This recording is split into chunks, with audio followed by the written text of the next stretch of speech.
A seguir, Hora da Notícia. Cresce o número de mulheres que trabalham na área de TI, Tecnologia da Informação. A audiência pública discute o problema dos agrotóxicos nas lavouras. Conferência em Passo Fundo aprova propostas para o enfrentamento da violência e para a proteção da criança e do adolescente. Nós vamos conversar sobre este assunto com a presidente do Conselho Municipal de Passo Fundo, Josiane Chapuis. E ainda, consumidores de Passo Fundo experimentam o pão de queijo de erva mate produzido aqui pela UPF. Hoje é segunda-feira, é 3 de dezembro, é hora da notícia.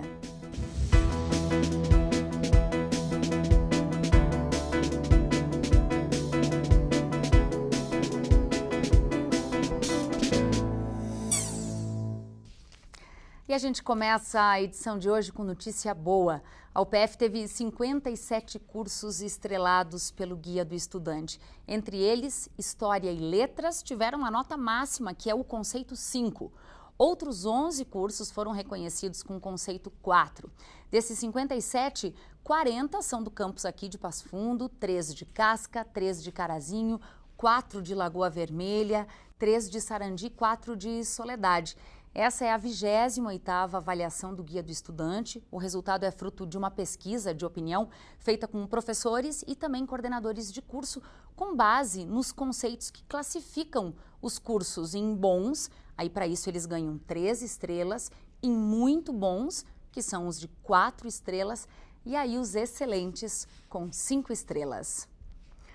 O mercado de TI, Tecnologia da Informação, está em crescimento em todo o mundo. E além de oferecer uma carreira promissora, é um setor que começa a olhar para as mulheres de uma maneira diferente. Tem aumentado a contratação feminina no mercado de TI. A UPF tem várias opções de cursos na área da tecnologia da informação. Um deles é Engenharia da Computação.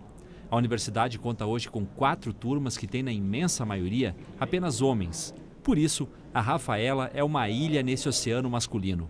Ela se forma daqui 2 anos. Até lá quer fazer intercâmbio fora do país pela UPF e aprimorar os estudos na área. Vi que a engenharia de computação é uma área muito nova, tem muito mercado de trabalho e para mim é o futuro.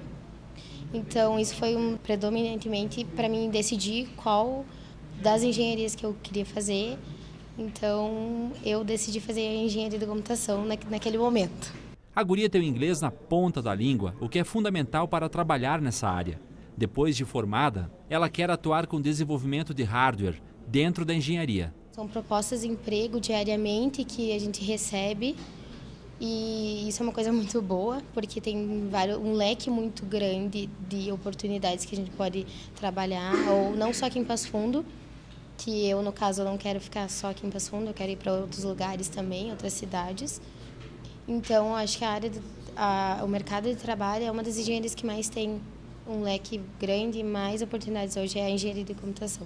Também com o domínio do inglês, a Débora trabalha nessa empresa há 8 anos. Formada em análise e desenvolvimento de sistemas pela UPF, fez pós-graduação em gestão de projetos, o que a qualificou a ocupar um cargo de liderança na empresa.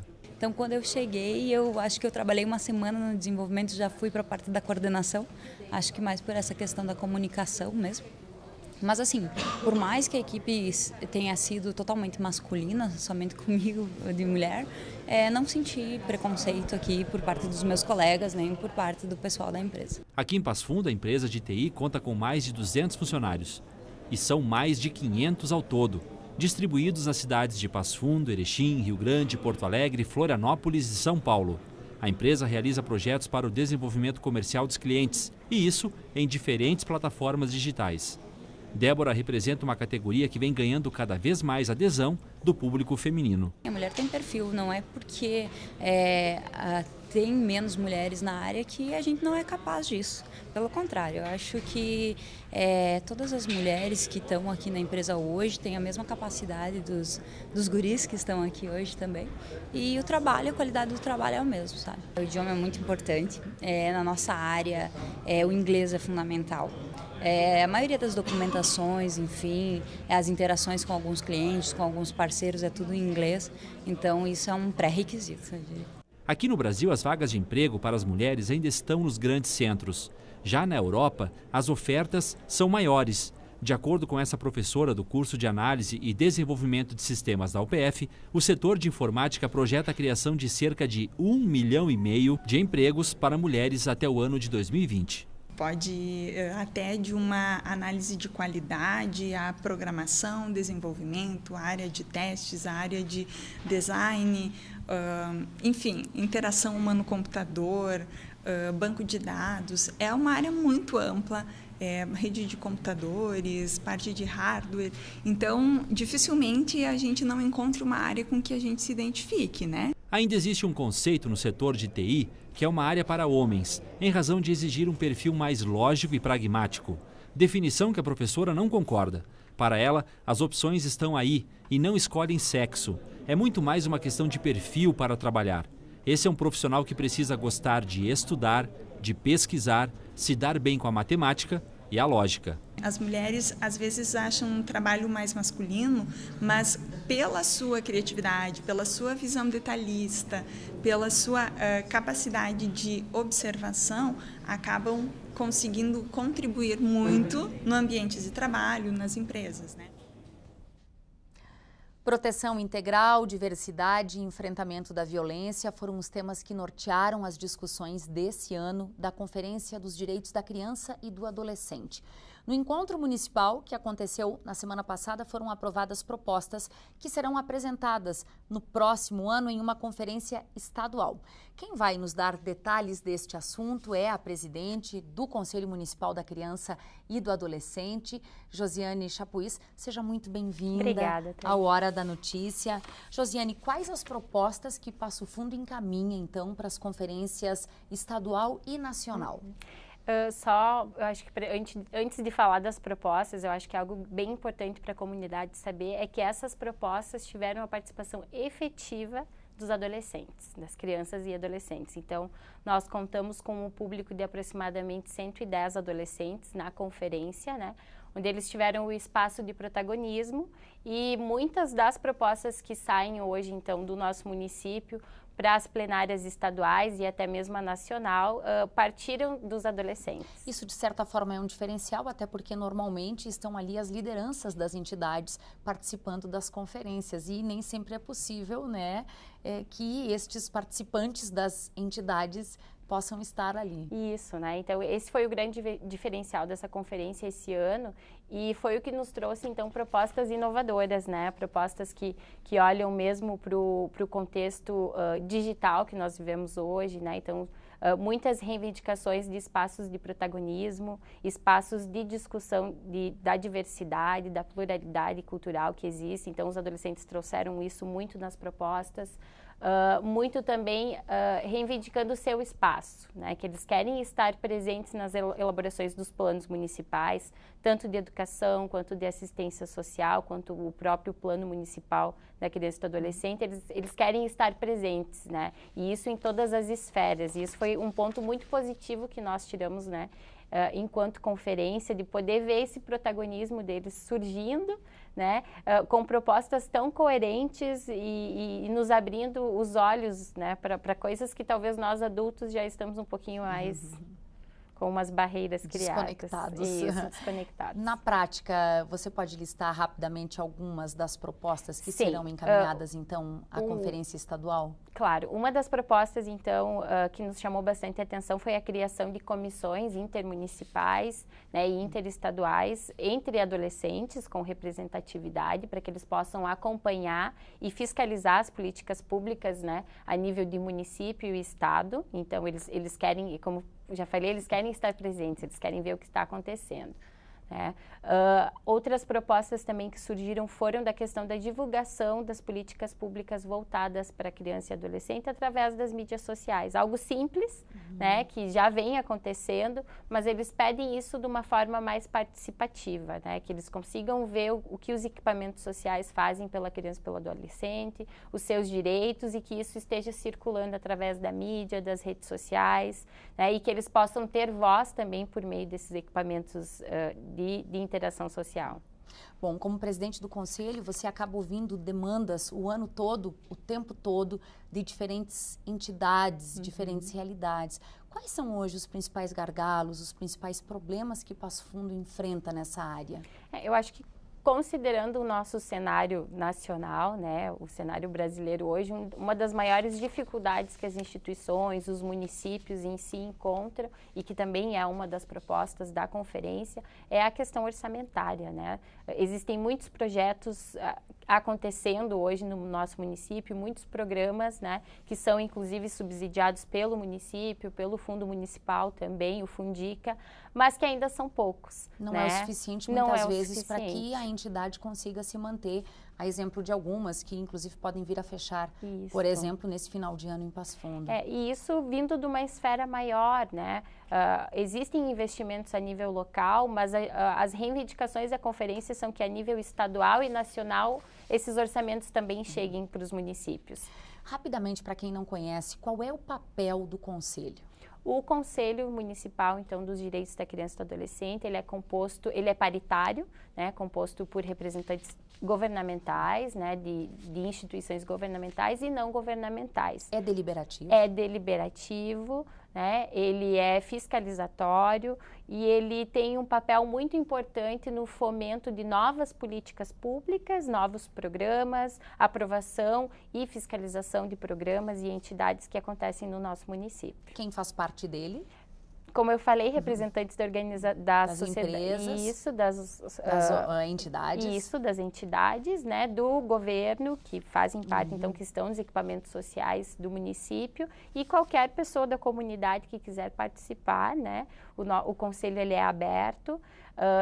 Mais uma novidade que surge, então, com a conferência, que agora nós temos 2 delegados adolescentes que foram escolhidos na conferência, que passam a participar do conselho, e também são eles que vão levar as nossas propostas para as conferências nacionais e estaduais. Né? Eles vão ter poder de voto e vão representar todas as crianças e instituições de Passo Fundo, né, nessas conferências. Que bacana, queremos conhecê-los. Muito obrigada pelo convite.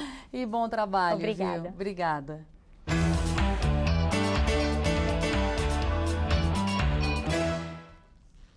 E hoje tem informações sobre a transição de governo no quadro Fatos com a jornalista Zulmara Colucci. Zulmara. Isso mesmo, Thaís. Hoje a gente vai falar um pouquinho mais sobre transição de governo. Agora pela manhã, o principal articulador político de Bolsonaro, o deputado federal gaúcho Onyx Lorenzoni, confirmou em entrevista em Porto Alegre que o futuro governo terá 22 ministérios. 20 serão fixos e 2 eventuais e que o Ministério do Trabalho será mesmo extinto. Segundo Onyx, que ocupa uma pasta de ministro extraordinário e será o futuro chefe da Casa Civil, o Ministério do Trabalho será dividido entre 3 outras pastas. Ficará uma parte na economia, outra na justiça e outra na cidadania. Onyx assegurou que o futuro governo terá outro modelo e não vai se submeter ao toma lá da cá ou o presidencialismo de coalizão. Para tanto, ele será um interlocutor com o Congresso Nacional e vai conversar com todos os partidos. Hoje, o presidente eleito Jair Bolsonaro deve anunciar o titular do meio ambiente. Como tem feito até agora, o fará através de sua conta no Twitter. Aqui no estado, o governador eleito Eduardo Leite conversou com a senadora Ana Amélia Lemos, do Progressista, no domingo à tarde. Um encontro sem definições. Ana Amélia é cotada para assumir uma pasta no estado, mas também sondada para ocupar cargo no governo federal. Leite anunciou até o momento somente o futuro secretário da Fazenda. Os demais nomes estão condicionados à votação do projeto que mantém as alíquotas majoradas do ICMS na Assembleia Legislativa. A votação que deve acontecer somente na próxima semana. Obrigada, Zumara, pelas informações. Boa semana para ti. Obrigada, Obrigada. Bom, e na última sexta-feira teve cerimônia de diplomação dos estudantes de mestrados e doutorados aqui da UPF. Essa foi a 3ª edição do evento. Foram homologadas as conclusões de 118 novos mestres e doutores. A atividade foi no auditório da Faculdade de Ciências Econômicas, Administrativas e Contábeis aqui da UPF. A Universidade de Passo Fundo atualmente oferece 15 mestrados e 7 doutorados. Consumidores de Passo Fundo experimentam o pão de queijo de erva mate produzido aqui pela UPF. A gente fala mais depois do intervalo.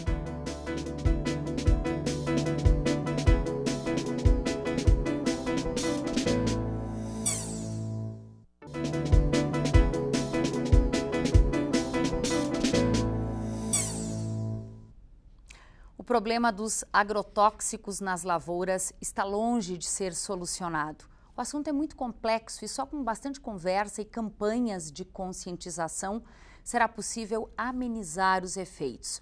Por isso foi realizada na UPF uma audiência pública para discutir esse problema. No auditório da Biblioteca Central da UPF, autoridades do Judiciário, gestores públicos, ambientalistas, produtores rurais, juntos para discutir um assunto que vem preocupando e muito a população em geral: os agrotóxicos. A participação da sociedade, as informações, o conhecimento chegando até a comunidade, e é um espaço que o Ministério Público abre, que é justamente para a gente não dizer que a gente não está tendo voz. Nós precisamos ter esses espaços de vir, fazer denúncia, de escutar, de aprender, e é aberto a todo cidadão. Formado por 67 instituições públicas e privadas, entre elas ONGs, universidades e Ministério Público, o Fórum Gaúcho de Combate aos Impactos dos Agrotóxicos é uma iniciativa que nasceu em 2013 e propõe avanços nas áreas legislativas, administrativas, de fiscalização e controle das águas, rios e lençol freático. Hoje é a 11ª audiência pública já realizada desde 2014 e então a proposta é vir ao interior do Rio Grande do Sul para ouvir as pessoas, ouvir os agricultores, ouvir os profissionais da saúde, ouvir os grandes agricultores, os pequenos agricultores, ouvir todos aqueles que militam e trabalham com essa temática para a gente saber quais os problemas são os problemas típicos dessa região.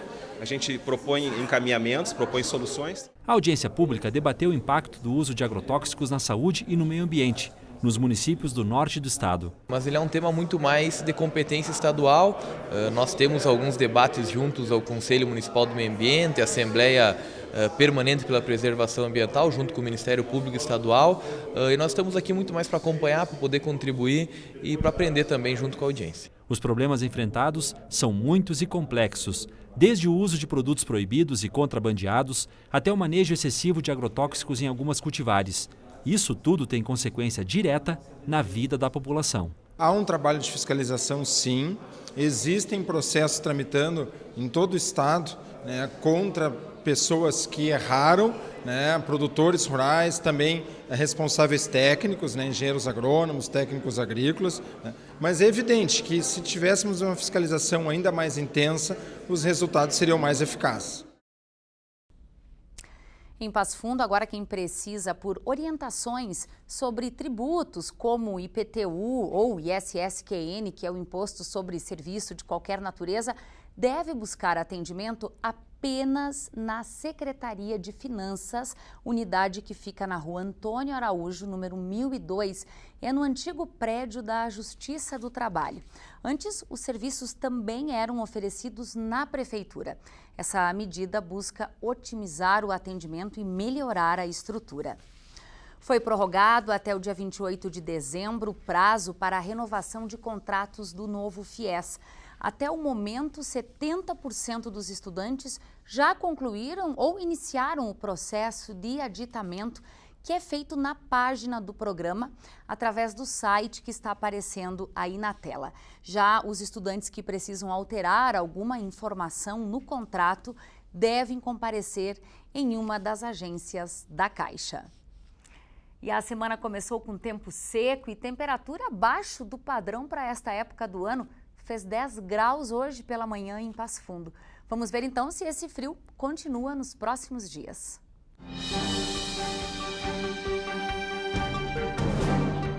Previsão de uma terça-feira com nevoeiro logo cedo em Passo Fundo, mas o sol predomina no decorrer do dia. Não tem previsão de chuva. Mínima de 8, máxima de 26 graus. Na quarta-feira, a previsão de sol pela manhã em Passo Fundo, com nuvens aumentando no decorrer da tarde. A mínima para a quarta-feira é de 11 graus e a máxima chega a 28. A lesão medular é uma das principais causas de reinternação hospitalar por causa de complicações depois desta lesão neurológica irreversível. O projeto aqui da universidade busca guiar agentes de saúde e também familiares na busca pela independência do paciente com lesão medular. E esse vai ser o assunto do programa Universidade Aberta desta semana, que vai ao ar hoje às 8h30 da noite. Tem reprise também amanhã e quinta. Um empate na prorrogação garantiu ao Passo Fundo Futsal a conquista do título da Série Prata 2018. O jogo contra a Associação Marauense de Futsal foi no sábado à noite no ginásio do Capingui. Há 20 anos, o time passofundense não participava da elite do futsal estadual. A gente já mostrou aqui no Hora da Notícia que um pão de queijo de erva mate vinha sendo desenvolvido na universidade. A boa notícia é agora que o produto está pronto e vários consumidores já experimentaram. Veja só. Pão de queijo quentinho saindo do forno. A única diferença é na cor e nas propriedades bioquímicas. Além de queijo, esse pão tem erva mate. O estudo para deixar o produto pronto para consumo já tem 2 anos. Isso porque se procurou elaborar um extrato de erva mate protegido por cápsulas, que garantem as propriedades bioativas da erva mate. A gente agrega com as microcápsulas as propriedades funcionais da erva mate. A presença da microcápsula ou o extrato microencapsulado nos garante a manutenção das propriedades bioativas. Então isso a gente já verificou em laboratório, através de testes, análises bioquímicas, de análises tecnológicas, né, que as microcápsulas garantem no nosso aparelho digestório as propriedades bioativas. Há vários estudos dizendo que esses compostos são interessantes para combater câncer, doenças degenerativas, vários tipos de doenças. Então a gente quis justamente incrementar esse pão de queijo com propriedades melhores. A microcápsula ela tem essa ação de proteger esses compostos bioativos, além de que também faz uma espécie de barreira, forma uma barreira para mascarar o sabor da erva mate, que é amargo, nós sabemos. O trabalho é desenvolvido pelo Programa de Pós-Graduação em Ciência e Tecnologia de Alimentos da UPF e pretende comprovar os benefícios da erva mate em diferentes produtos alimentícios. E se antes o pão de queijo era mineiro, agora ele ganha outro sotaque. Com a erva mate, ele foi apelidado por pão de queijo gauchinho e quem experimentou, recomenda. Achei saborosos. O A, o B e o C, são 3 sabores. Eu preferi o C. Não sei se ele contém mais erva mate ou não, mas ele é mais leve. E os 3 não são gordurosos, são gostosos, não tem aquela gordura do queijo em si. Achei muito bom. Olha, eu achei ele bem saboroso. Eu acho que ele não perde nada do tradicional. E se ele vem embutido nele mais nutrientes, eu acho muito importante para a gente, né? Essas foram as informações de hoje. Obrigada pela sua companhia. Tenha um ótimo início de semana. A gente volta amanhã ao vivo ao 12h30. Até lá.